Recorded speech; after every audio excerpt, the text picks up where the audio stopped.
Hi, I'm Dr. J. Varma, and welcome to Thermometer. On this channel, I check the temperature of health in the US and around the world, and I give you expert insights on infectious diseases and public health. This is our weekly episode of Inside Outbreaks. And on these episodes, I review the latest outbreaks of infectious diseases, the outbreaks that you need to know about. And I do this with my friend and colleague, Jon Epstein, a veterinarian virologist and disease ecologist who, like me, has spent his career tracking dangerous infectious diseases across all corners of the earth. Thanks, Jon, for joining me today. Thanks, Jay. It's good to see you.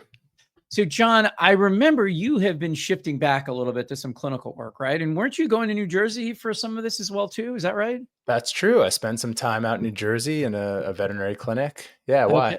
Well, I'm curious. Did you ever worry about getting malaria while you were there? Oh, God. In the Let me think far about away it. from us. Of all the things I might have been worrying about, I have to say that was not one of them. No. I know, because you go to places on a regular basis that have a very high incidence of malaria. But it turns out that you can, in a very rare situation, get malaria in the United States. And this made a lot of news in the past 2 weeks or so because health officials on August 20th announced that a resident of Morris County had been diagnosed with malaria. And what's notable is that this person had not traveled anywhere internationally, Hmm. meaning that it's possible that they got malaria in New Jersey, not from traveling to Africa or some other place. And if that's confirmed, this would be the first locally transmitted malaria case in New Jersey since 1991. And so there's some testing going on right now of mosquitoes in the area since to look for the special type of mosquitoes that can carry the parasite. And officials are saying publicly that the risk to the average person, however, is low. But so, Jon, I'm going to turn it back to you. How is it possible that malaria could be transmitted here in the United States, in the area near where we live? And is this unusual? Yeah, it's very unusual, Jay. I mean, the most common reason we see malaria cases in the United States is travel. People travel to a part of the world where malaria is endemic, they get bitten by mosquitoes, and they get infected that way. And sometimes it can take months or even years to start showing up in terms of clinical symptoms. So malaria is one of those things that it's chronic, it can be insidious. You get kind of waves of fever or infection, and you may not even connect it to your history of travel if it happened a while ago. But that's the main reason we see it. And so it's highly unusual to find a case of malaria in someone who has no travel history and in the northern United States. Because I will say, in the southern United States, around the Gulf Coast, we have seen local malaria transmission. And that is because the climate there is pretty close to being tropical, and we're starting to see, we support the mosquitoes that can transmit it, and there is malaria circulating around the Caribbean and southern United States. And so we have seen some transmission in the southern United States. New Jersey would be pretty surprising. Yeah. And so to get malaria transmitted in the United States, you essentially need two factors, right? You need the mosquitoes species that are specifically skilled at carrying malaria parasites and transmitting them between humans. And you need enough humans who have That's malaria right. parasites circulating in their blood so that when that mosquito bites a human that has the parasite in their blood, they then get the parasite. And then when they bite another person, they spread it to them. So my first question to you, Jon, is do we have those types of mosquitoes, the Anopheles mosquitoes? Are they in and around New Jersey? They are. We do have the right type of mosquitoes, throughout the Northeast. And of course, as the summers get a bit longer and these mosquitoes can overwinter, they're fairly abundant. And so theoretically, if enough people were infected with malaria, we could see local transmission more commonly. Okay. Yeah. And so I think that's really the question here. And so I think what makes these types of illnesses kind of challenging to investigate from a public health side is you have basically two possibilities. One is that, well, you have three possibilities. One is, did this person travel? And I'll tell you that, when I used to oversee infectious diseases at the city of New York, you think that's an easy question to answer, but some people are really don't want to talk about their travel, right? Especially if their immigration status or something is different, or they've overstayed a visa. So we used to have to try to get people to show us their passport to prove to us that they hadn't actually crossed a border. And some people were kind of skittish about that. So the first question is, are you sure this person never traveled? That's Hmm. question one. So first is travel associated. The second possibility is that they got it from some other way of getting it. So normally, like we said, you need mosquitoes that are biting one person who has malaria to then fly and then bite somebody without malaria to spread it to them. But it turns out needles can do this. So if you are using injection drugs, even diabetes needles that you're reusing them, any type of unsafe injection practice has the possibility, rare, but of spreading malaria. Again, you need somebody who has malaria in their blood to be able to do this. And, we saw a case, I know when I was in New York City in the 2010s, where this was the only possible explanation because the person got sick while they were in the hospital. So we knew they hadn't actually traveled anywhere. And then the final explanation, of course, is this is just a really rare, unfortunate event of mosquito-borne malaria being transmitted here in the United States. Yeah, and there's even one more explanation, Jay, and it reminds me. Back in 1999, West Nile virus was introduced into the United States for the first time through the I guess, accidental importation of infected mosquitoes on an airplane. Okay, West Nile is a virus that is Oh, endemic okay. to parts of Africa. We've known about it for a long time, but in 1999, we started seeing actually animals dying from it at the Bronx Zoo. So it came in through, we believe, JFK, and it was probably infected mosquitoes that were on board a flight coming in from an endemic region that were released and lived long enough to start biting birds locally, and they spread it to other mosquitoes. We had the right mosquito, Culex mosquitoes, available. So that makes me think that another possible explanation is malaria infected mosquitoes being accidentally imported through an airplane and being released locally. And that could explain a local case without a person having a travel history. Now, that's me speculating, but I'm just relating this to another instance of an infectious disease that came in via mosquitoes. No, that's a great idea hypothesis, and I hadn't thought about that actually. But it's a perfect example of how they're not our vectors like this, mosquitoes, they're not carrying passports and they don't need visas to Yeah. cross borders. So, no, that's a great hypothesis. I also forgot to mention transfusion associated malaria. So if this, Mm. there are rare situations in which somebody could get a blood product, for example. But I think your explanation of mosquitoes sort of hopping on board via a plane is a highly likely one, and as we see, international travel in the U.S. is obviously cutting down with a lot of the immigration crackdowns and political changes happening here. But at the same time, this is the type of thing that's going to continue, especially given, we've talked before, the U.S. is kind of completely abandoned in its support for global malaria control. And the U.S. has always been one of the largest supporters of it. So as malaria rises in the rest of the world, that possibility, not just of infected humans coming, but infected mosquitoes hopping on board is certainly possible as well. Yeah, I remember when we were studying West Nile virus, this was many years ago, but we were looking into the airline practices of insecticides. You've seen people walk down the aisles on international flights spraying for mosquitoes. Now, that's one thing for fumigating a cabin, but don't forget there's the cargo hold underneath. And mosquitoes are experts at hiding underneath things to avoid misted sprays. So if they're not coating cargo with some kind of insecticide that's going to kill mosquitoes, it's possible that just fumigation could miss some and be not totally effective. And so, I don't know what the current day's standards are for disinfection of a plane and insecticides, but again, those cargo holds can be notorious places for mosquitoes stowing away. Yeah. So with mosquito season is still here in the Northeast as well, and in other parts of the country. So standard guidance, John, right? Like make sure you cover your body as much as possible. You can coat your clothes with insect repellent. You can cover your skin with a DEET or other type of known mosquito repellent. Any other suggestions for people out there? Yeah, make sure you don't have standing water on your property. Yeah. Mosquitoes can breed in as little as a cap full of water. A soda cap full of water is enough for mosquitoes to lay eggs and breed in. So any little standing water can be enough, and that can increase mosquitoes locally around you. So make sure you don't have standing water, old tires, swing sets, whatever it is.